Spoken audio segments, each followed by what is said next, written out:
Time बहुत कम इसलिए जा रहे हैं।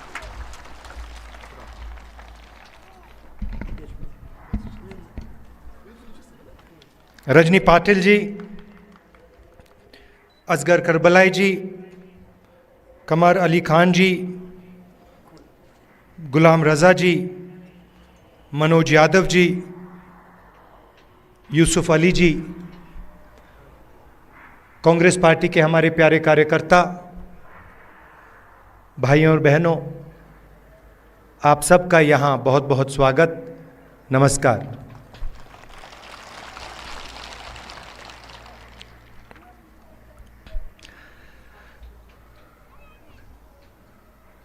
कुछ महीने पहले कन्याकुमारी से हम कश्मीर तक चले थे। यात्रा को हमने भारत जोड़ो यात्रा नाम दिया था और हमारा लक्ष्य जो बीजेपी और आरएसएस देश में नफरत और हिंसा फैला रहे हैं,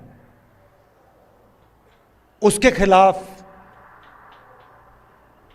खड़ा होना,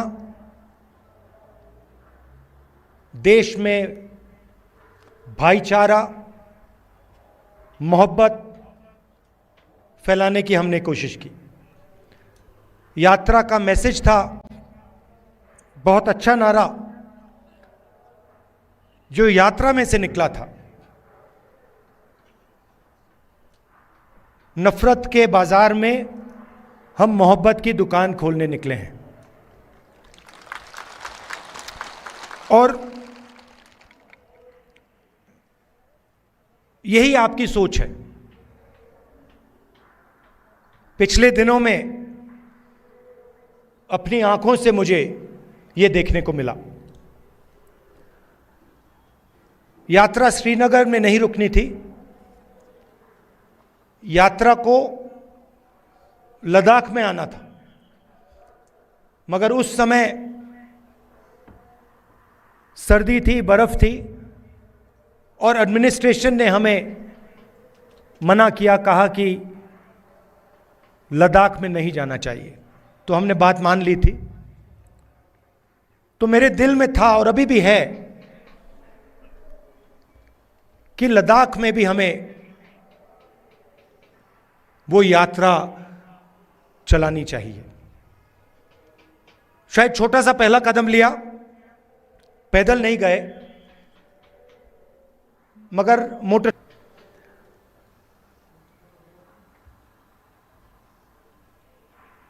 और लद्दाख के कोने कोने में मैं गया, लोगों से बात की, गरीब लोगों से, माताओं बहनों से, युवाओं से, और जो आपके दिल में है उसको समझने की कोशिश की। दूसरे नेता हैं, वो अपनी मन की बात करते हैं। मैंने सोचा मैं आपकी मन की बात सुनूं।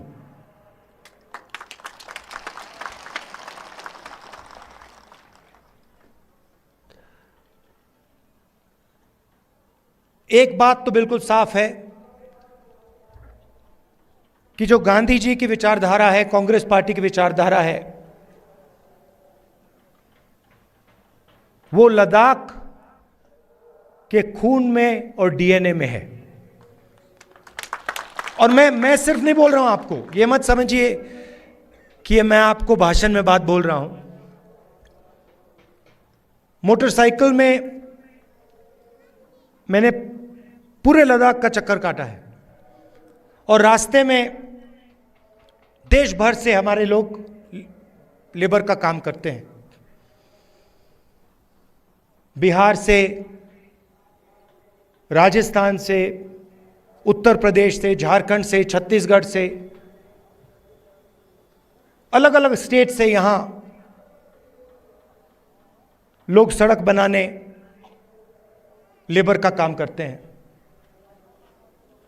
और मैंने जानबूझ के इनसे सवाल पूछा। मैंने इनसे पूछा, देखिए आप यहां सर्दी में काम कर रहे हो, यूपी से आए हो, बिहार से आए हो, वहां पे इतनी सर्दी नहीं पड़ती, यहां पे -10-20 हो जाता है। आपको लद्दाख के लोग कैसे लगते हैं? क्या आपको लगता है कि यहां आप अकेले काम कर रहे हो, या लद्दाख के लोग आपकी मदद करते हैं, आपको प्यार दिखाते हैं? मैंने उनसे पूछा, और एक से नहीं, अनेक लेबरर्स से मैंने पूछा, और सारे के सारे लेबरर्स ने मुझे बताया कि हम अपने घर से हजारों किलोमीटर दूर हैं, हमारा परिवार यूपी में है, बिहार में है, मगर लद्दाख में हमें ऐसा लगता है कि हमारा दूसरा घर है।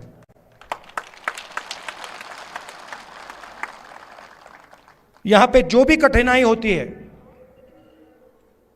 पत्थर गिर जाते हैं, चोट लग जाती है, सर्दी होती है, भूख लग जाती है, लद्दाख के लोग हमारी मदद करते हैं।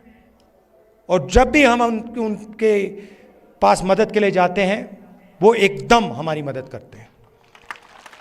तो ये आपके डीएनए में है। आप एक साथ इज्जत के साथ, बिना नफरत के रहते हो, और जो कांग्रेस पार्टी विचारधारा है वो आपके दिल के अंदर है। तो इस दौरे में आपने मुझे क्या बताया? सबसे पहले आपने बोला कि जो आपका रिप्रेजेंटेशन होना चाहिए,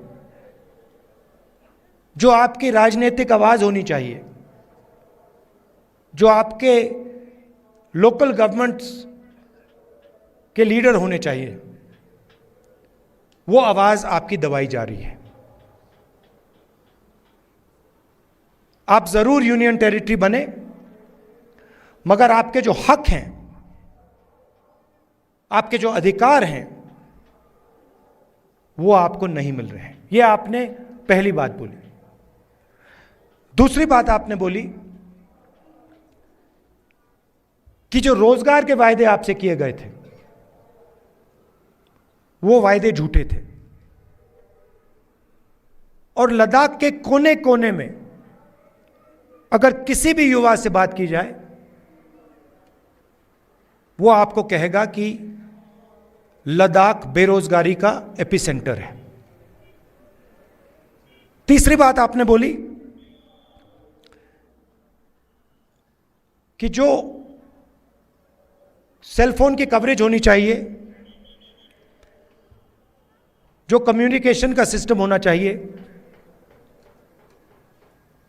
वो नहीं है। यहां शायद आपने लोकल एयरपोर्ट की भी बात की कि यहां पे आपका एयरपोर्ट है, मगर हवाई जहाज नहीं आता है।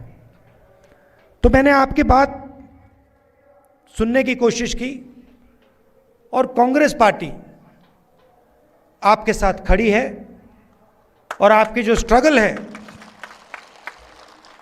चाहे वो आपकी जमीन का मामला हो, चाहे वो रोजगार का मामला हो, चाहे वो आपका जो कल्चर है, आपकी जो भाषाएं हैं, उसकी रक्षा करने की बात हो, हम आपके साथ एक साथ खड़े हैं।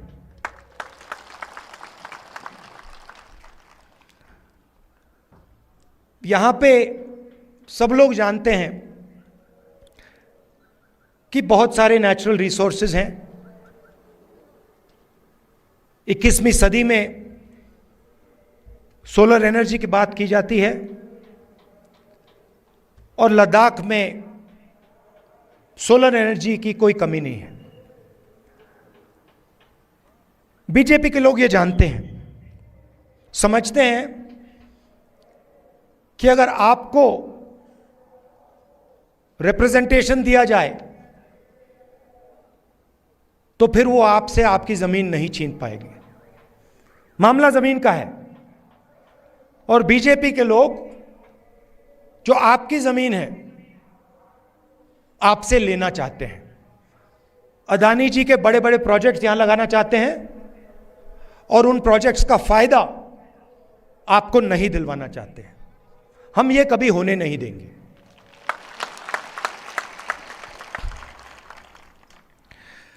कांग्रेस पार्टी ने जो ले की एपेक्स बॉडी है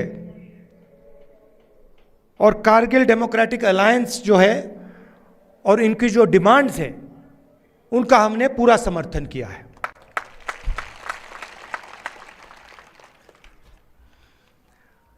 आखिरी बात मैं आपसे कहना चाहता हूं, लद्दाख एक स्ट्रेटेजिक जगह है और यहां आने पर, खासतौर से जब मैं पैंगोंग लेक में था, तो एक बात बिल्कुल साफ है कि चाइना ने हिंदुस्तान की जमीन ली है। हजारों किलोमीटर जमीन हिंदुस्तान की चाइना ने हमसे छीनी है। और दुख की बात है कि हिंदुस्तान के प्रधानमंत्री ने ऑपोजिशन की मीटिंग में कहा कि हिंदुस्तान का 1 इंच किसी ने नहीं लिया है। यह सरासर झूठ है। लद्दाख का हर व्यक्ति इस बात को जानता है कि लद्दाख की जमीन चाइना ने हिंदुस्तान से ली है और प्रधानमंत्री जी सच नहीं बोल रहे हैं। और आपका जो रोल रहा है, खासतौर से कारगिल का रोल रहा है, उसके बारे में भी मैं कहना चाहता हूं। जब भी हिंदुस्तान को आपकी जरूरत पड़ी है, जब भी बॉर्डर पे युद्ध हुआ है, तो कारगिल के लोग एक आवाज के साथ हिंदुस्तान के साथ खड़े हुए हैं। यह आपकी हिस्ट्री है। यह आपने एक बार नहीं, अनेक बार देश को दिखाया है। तो मैं इसके लिए आपको दिल से धन्यवाद करना चाहता हूं और आपको आश्वासन देना चाहता हूं कि इस देश में बहुत सारे धर्म के लोग हैं, अलग अलग जात के लोग हैं, अलग अलग भाषाएं बोलते हैं लोग। हमारे लिए सब लोग एक हैं और इस देश में सब लोगों को इज्जत से, मोहब्बत से रहना चाहिए। आप यहां आए, आपने अपना कीमती समय मुझे दिया, इसके लिए मैं आपको दिल से धन्यवाद कहना चाहता हूं।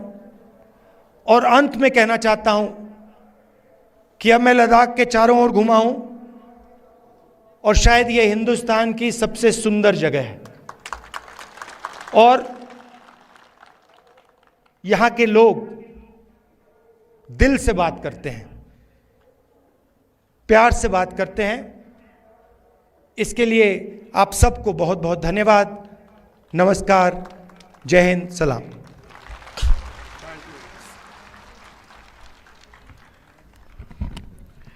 अभी आपसे राहुल गांधी जी मुखातब हुए थे और उन्होंने बता दी वो करगिल की आवाम को, करगिल में रहने वालों को और इनकी कुर्बानियों को हमेशा याद करेंगे।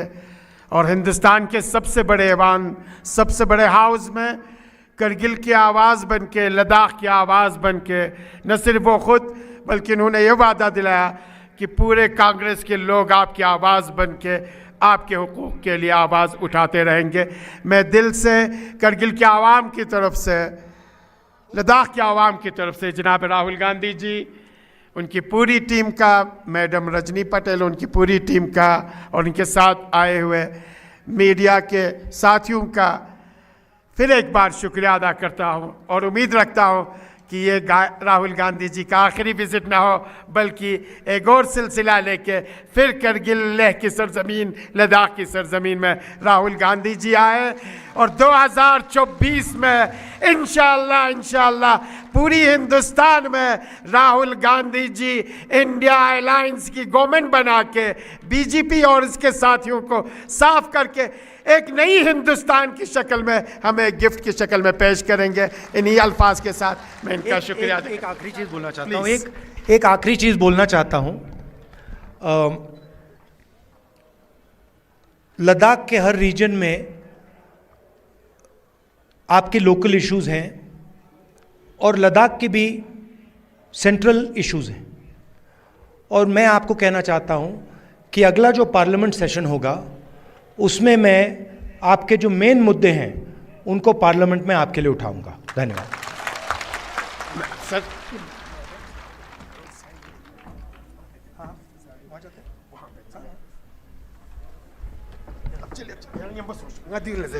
मेहरबानी यंता सगाराम बस जुक्स यंता दिका तुजार छु ngach volunteer कोचिन खोल नेम बोहिलिंग मबादरे दिका खवातीन नेम बचोक चितुपा यो चाइन अंती सी नरिक मेहरबानी देखना considas que chain dras la ka ngane refugee ni memorial de ka dekana kon kachulas que chain yanta aram bas dene ka juks kon bing ses kyot pachik ngane volunteer unis konga मेहरबानी आराम बस साख Zouks volunteer उन्हें जनता तुझारा क्योंचिन चुन क्योंचिन आराम बस देने का जुक्शा जनता साख जगह जगह का वॉलंटियर उन्हें जनता देखा तुझार लेप चुकचिन चु लेप चुकचिन मेहरबानी डांग चिंग आराम बस जुक्शा